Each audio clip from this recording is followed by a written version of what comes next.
So my first recollection of Swansea Grand Theatre was as a young child, coming to pantomime. I'm sure if you ask most people what they remember about the theatre, it would be panto.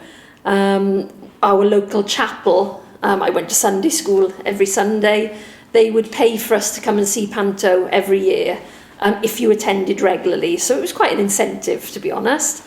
And it was always to come to see panto at Swansea Grand. But it's funny, I only remember two pantos well, and one was Babes in the Wood with Windsor Davies and Melvin Hayes, and I think that was 83, 84. And then the other was Dick Whittington with Bobby Crush, and that would have been about 87. But I would have been about 16 years old then, so obviously I was an older child coming to see that. And the recollection of that panto was how spectacular it was. I remember Bobby Crush at the end of Act 1, what they call the transformation scene, sitting at a white grand piano in a crushed velvet suit, playing the piano with these wonderful, I think they used to call them the waltzing waters, these fountains going off behind him. And it was phenomenal. It's a shame you don't see things like that these days in panto, but that was just really spectacular, and it really sort of stayed with me.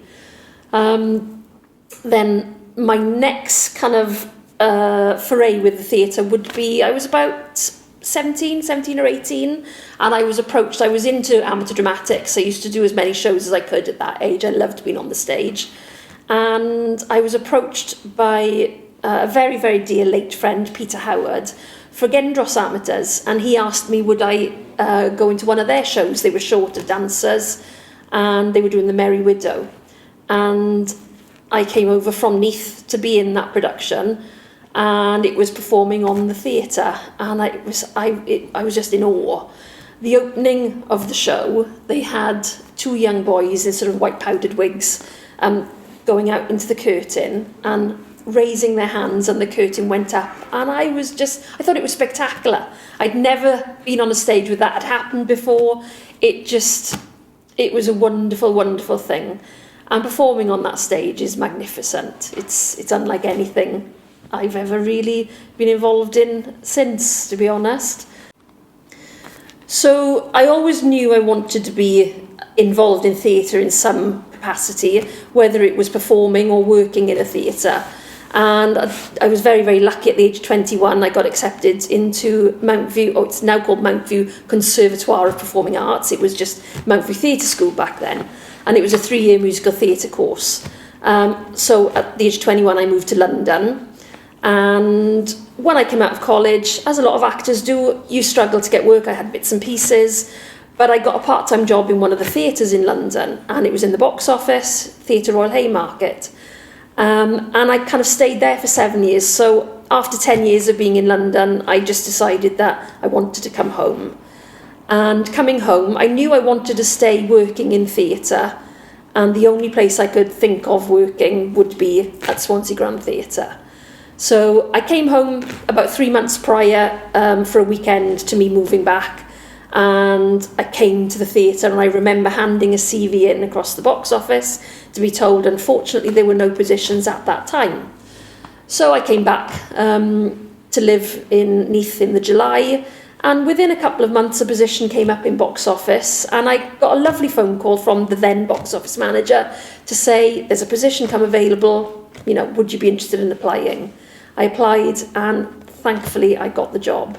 That was 20 years ago, and I'm still here. It's the most wonderful place to work, it really is. Of all the places that I've worked, even through any bad times, I could not ever think of working in any other place than the Grand. It's a very, very special building. We're kind of a bit like family, a dysfunctional family maybe, but it works. You've got all sorts of very eclectic group of people working together, but we're all there for each other. And I think that comes from a love of being in the building. It's the people that make the theatre special, it really is. So I started work in the box office in November 2002 after moving back from London, and the box office is quite a funny place. you get to meet some weird or talk to some weird and wonderful people, as well as meet weird and wonderful people. And some of the stories that you could tell, we possibly shouldn't say this, but we used to keep a book of all the marvellous things that people would say to you. I can't really recall some of them now, but if we were to read you that book, you could probably publish this book and it would be one of the best comedy sellers ever, because the public, they are wonderful, wonderful people, but they do say some daft things, to be honest. So after working in the box office, I think for about 6 years, a position became available front of house. It was a front of house assistant, sort of like an assistant duty manager. And it wasn't that I wanted to leave the box office, but I just felt I needed a new challenge. And with the support of the box office manager, Nigel, I went for the job. And luckily enough, I got it. And well, that's sort of where I am these days. I've now actually progressed into front of house duty manager. And I love it. I love working with the people. Again, as I say, it's not all happy-go-lucky. There are some negative sides to it, but we always say for every one difficult person you will get 10, 20, 30 lovely people. And it is, you get regulars coming back time and time again to the theatre. And it's great, you get to know them as friends, not just as customers or as patrons. So the first year I started, the first pantomime I started on was Goldilocks and the Three Bears with Danny and Clive, who are classic comedians. And what was quite nice about it was a couple of weeks ago they came back with their own show, Fright at the Museum, which was great. It's a real old school slapstick style comedy show with a bit of variety in it for everybody. And I was front of house manager on that performance, and it was lovely to see it come full circle from my first show to now, so 20 years on. It was quite special, to be honest. Lots of memorable people that we've had during Panto. I've got to mention Brendan from Coach Trip. He was an absolute delight. He was with us, about 5 or 6 years ago. And he played the king in one of the pantos, and he was a lovely, lovely man. He still writes us, he still sends us Christmas cards these days, and funnily enough, he calls myself and my 2 colleagues Brendan's angels, because we looked after him, because he was such a nice gentleman. Things like that make it special. It makes your job worthwhile, really. So while I was working in the box office, I worked alongside, and I still work alongside, some really lovely people who love theatre as much as I love theatre. And we would spend hours talking about, we did do work, I promise you, but we would spend hours talking about theatre and different shows and performances that you would want to be in, or performances you would like to be associated with, or even direct. And one of my friends within the box office, Rob, who is now box office manager, he came up with an idea of putting together a theatre company, and we called it Catch 22 Productions. And it was made up of people who work in the theatre, 3 of us from box office. There was a lady who worked in marketing, somebody who was a casual, and we basically put on a couple of productions in our art swing. First one we did was The Graduate, and then we followed it up with Little Voice.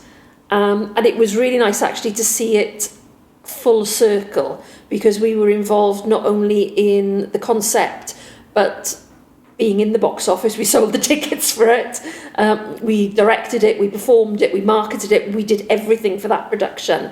And it was really something quite special to be a part of. And again, at the time, Gary Isles, who was theatre manager, he supported us. He enabled us to be able to rehearse in the building, and he was a fantastic support for us while we did that. Again, what makes this place so special. As we know, the theatre is celebrating 125 years this year. My hope for the theatre and for Swansea is that we get to see, well, I personally won't, but we get to see another 125 years. Obviously, there's been a lot of speculation with the new Swansea Arena being built. How are we going to survive? Will the theatre close? not if the people that work here and the council have anything to do with it. Yeah, we can't compete with a big arena like that. They've got all the newfangled seating arrangements, accessibilities, all those kind of things, but they haven't got the heart and soul that we have in the building. They haven't got the history. They haven't got the love that I would say 99.9% of our patrons have for this building, and that's what makes them keep coming back time and time again. We've got a wonderful organisation on board with us now, Grand Ambitions, and they are looking at making it much more of a community base, maybe doing some in-house productions. I would love to see, I'm a big play and musical theatre person, and I would love to see us having more serious drama, musicals even. If it was all based around Swansea, that would be fantastic. Yeah, I would just like to see this building being utilised as well for its full potential. A lot of people don't know how many wonderful spaces we've got in the building that we can hire out for conferences, functions. We've got Race Council Cymru on board, and just to make this as accessible and as open to anybody that wants to use it.